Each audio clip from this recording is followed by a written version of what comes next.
1051. What up, y'all? It's DJ MV Angela Yee, Charlamagne the God. We are the Breakfast Club. Good morning. Yes, sir. In the mix. We got two guests with us this morning.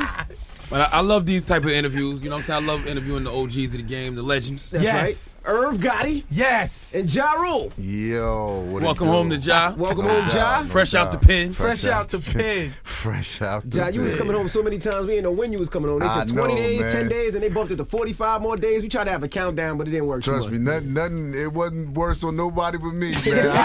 I thought I was walking out the door. They said, no, come here, come with us real quick, man. So it was crazy. Did anybody try to test you right before you left? You know how they always do that right before you leave? Nah. It was a lot of love up in the joint. You know what I mean? Dudes got a lot of love for me. Plus, you know, we know a lot of people in jail.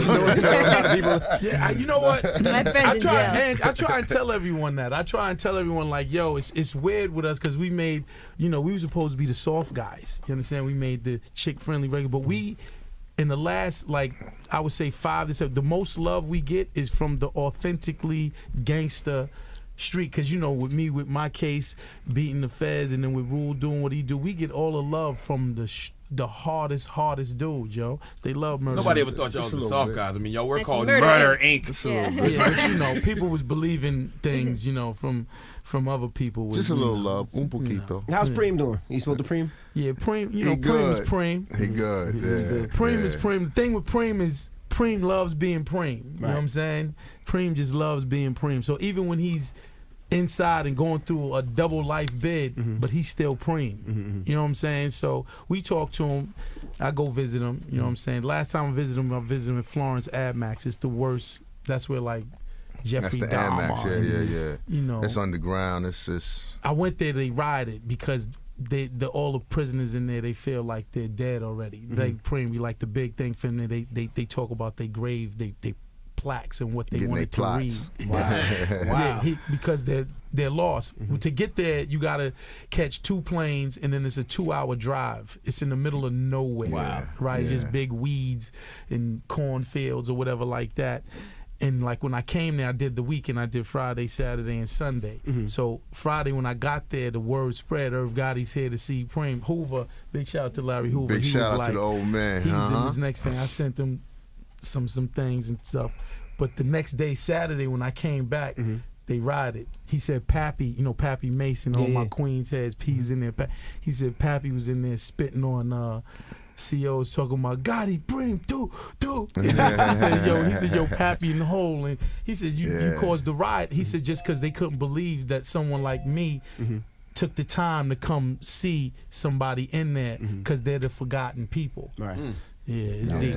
Well, you rarely see people who started together still down with each other. Like, how have y'all been able to maintain? Because we're good guys. I don't even know this guy. That's my brother, man. We've been rocking and rolling for a long time, but it's deeper than just music and what we do out, business-wise. It's a real love. Our families are close and stuff like that. Our boys and everything is so. He never wanted to leave one time from the TGT day. What TVT? TVT.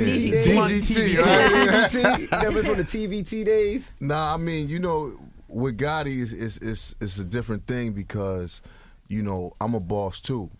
So it's not like I'm just an artist and you take the crumbs and I'll take everything else. We got a really good relationship outside of the business and with the business. So that makes it work. Business wise, most people get into disputes over money. Like, I didn't get the money I was supposed to get. What happened to this? But. Yeah. We ain't never really like anything he wants or anything that I want or whatever like that. We just talk about it and really it's done. It's like and the thing with me and Rule is there's no. And our hearts is always in the right place. So when we talk to each other, we know it's all love. That's why I said I never had an argument with Rule. We never had an argument, like a real argument where we walked off like. I think we had one argument. You know the argument we had? I mean, this was a good one. When I did Count on You. Right. You remember that argument we had? And I was telling you, yo, these don't love you, Gotti. Right. And Gotti was like, these love me. And then he left, and then I made Count on You. Who were the niggas you was talking about? Look, don't say that wasn't really an argument. That was just Rule telling me something. Yeah. Was Rule right though? It Was Rule right? Rule's always to some degree. Always right to some degree. He's always right to some degree. You understand? You know what would have been interesting? What? Remember the time, like when he did Thug Love, and if you see at the end of that record, he says, Sony, then we doing classic, because we was trying to do something. And we should have did it. But, you know, it was an iffy thing because I was having a Diddy moment. Like, it's saying I should be a rapper. But the thing is, we was going to get, listen, no, but it was going to be fly. Listen, it was going to be fly. And I'm telling you, I could have pulled it off. We actually did a record. We did a record. Can we hear something? What's I did a record with Tony Braxton where I rapped on it. Not that record. The record where we rhyming together. We going in and out. With Harry O. With Harry. That's a good record. Big shout to H.O. too. That was the Ashanti Don't Leave Me Alone remix off of the... It was kind of dope. It was crazy. So listen. But here's how dope and fly it would have been. This is a testament to me and Rule. Because we said, Joe, he was getting a label deal. I had my label deal with Thing. He was getting his label deal on Sony. This is time Mottola was trying a little... That was the Empire thing, right? Right. So he was going to get a label on Sony, and I was going to be his first artist. Whoa. Now, like... That's what Biggie and Puff was going to do too, though, right? Yeah, that would have been fly. That's what Biggie and Puff was going to do. Yeah. Where he was managing thing, like, it was just dope. Yeah. It was just dope, a fly thing to do. I wanted that to happen. And why did y'all do it? Like a trading places. Everybody, a lot of my dudes was like, Gotti, don't do it because you know you one way and people perceive you one way. Don't do it.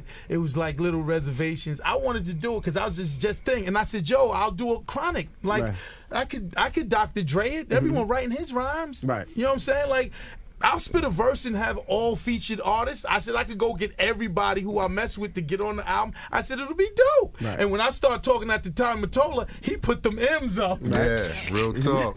Leo Block though. Oh man. So John, let me ask you a question. Block. So when that's when he said, I own you, guy. now when you were out, you came from Holla Holla, you came and was like you took over New York. And I was talking to Gotti about this earlier. But you were so big and so huge doing your records, doing the clubs, doing everything. You never had relationships. And I told this to Gotti, and I was like, so when 50 was coming out and he was throwing shots, you didn't have anybody I felt to call to be like, yo, I need you to hold me down. You're and the reason I say that was because when 50 was going at Ross called me, yo, E, I need you to hold me down. He was calling Clue, he was calling the DJs, and you never had that person. So it's kind of like New York just turned its back on you. Yeah. How did that make you feel? Like, you know, because this is a city and a state that you ran for years. And I always big up my city. You know, I love New York City. I love my city. Anywhere I go, I champion the city. You know, it was difficult because, you know, when you have that feeling, you have that love for the city that you live in, the city that you grew up in, it's tough, you know. And that's why I love the record New York so much.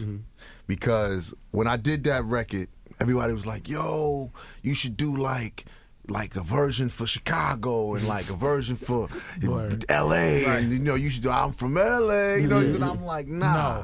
I'm from New York. You know what I'm saying? And that's what this record represents. And if it's a local record, then so be it. But the record went out to the masses. So when I'm in like South Africa or when I'm in Australia, and I got 100 guns, I'm from New York. New York. Right. They want to be from New York. Everybody wants to feel like they're a part of the Mecca. Right. You know what I mean? So it hurt. It hurt. You know, I wasn't angry at my city. I wasn't angry at none of y'all, but it did hurt a little bit just to see how it could go from that to that so fast. You know was what I Fat mean? Joe and Kiss your first? Is that who you wanted on the record, or did you want somebody else? And at the time, they was like, nah, I'm not doing it right now. Nah, you know, well, Crack was definitely involved because I got the record from Cool and Dre.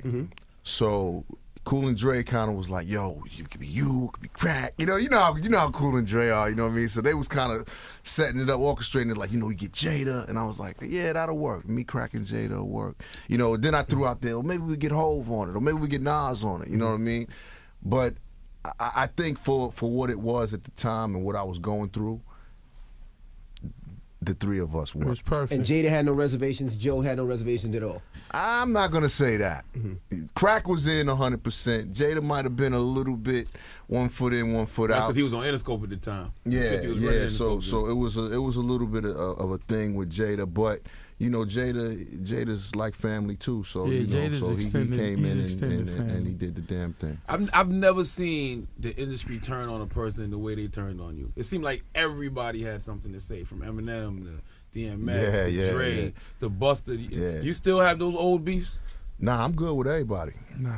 I'm good with everybody. All that- man. all you that's know, dead. all of those situations were kind of like guilty by association. You know, I'm with this team, so we going. You know, like me and Game cool now. You know, me and Busta don't got no problems. You know, Right. me and M haven't spoke, but you know, we didn't have problems before that. Me and them was talking about doing records before that. You know, so it wasn't really a situation where I felt like, you know, these people don't like me per se. You know, it was a situation like we riding with this team and you People riding gotta with that be team. loyal. But I want to talk Yeah. because Chris Lighty, right? I want to Rest in peace, rest Chris Lighty. rest in peace. And his death hit me really, really hard, because what people need to know about me and Chris Lighty is that was like one of my close friends. You understand? We was in Def Jam. I was in that little office. He had Violated down the thing. He's like, yo, I need Foxy records. I did 4 Foxy records with Jay. He would write, you know what I'm saying, and everything like that. Like that. This was my man. Rule was managed by Violated and Chris Lighty for one thing. We did a monster record for him with the Missy record on his compilation. Like, this dude was my man. Like, not play like.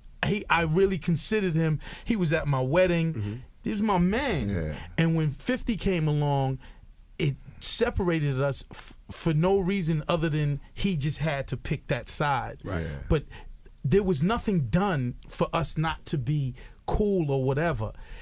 And I seen him at Catch. This is like a couple months before he passed.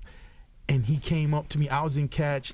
I was with my little crew or whatever, and he was there, and he came up to me and he just gave me a pound, and it was love.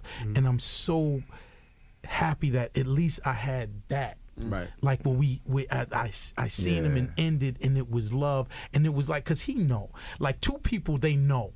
Like we could go with the hoopla, but he know what's real, and I know what's real. He know, dog, we never did nothing to you for you to hate us, and you never did nothing for us to hate you. Yeah. You was my man. But I understand. I'm a big boy, and I understand that you gotta do what you doing. So he came up to Catch, and it was just an embrace, and it was love, and like we was smiling.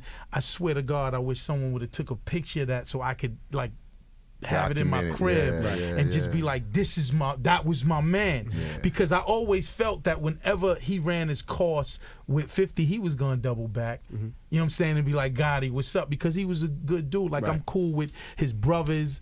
You know what I'm saying? I got a brother in the game. It's very similar. Me and him was very similar. We came to Def Jam. We was the flavorful dudes, the street dudes that put the energy. It's very similar.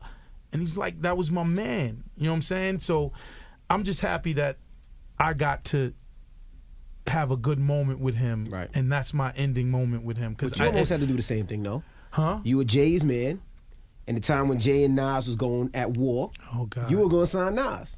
Almost done. What was that about? I remember when So y'all had it's the Nas same on stage thing. throwing up the M. Jay was your guy. You were going to do You're the good, album. boy. You're good. I was waiting on this one. Let me get some water. Remember, I was there. Like, we ain't got to call me times you called me and threatened me. I was there. Listen to me. Listen. And I'm going to explain this one try to the best of my ability. All right. In hindsight, I love Nas. I love Jungle. But I should have never did that. I should have never. Why did you do that? That's because, as anyone who really knows me, I am one of the most ambitious. I want legendary. I want people to remember my name. I want that more than the bread. I want to do great things. But there were beef. You brought me Jay's record. I did before Super Mary. Ugly with Hov. Right. You don't have to keep reminding me. I got it, my dude. I'm telling you.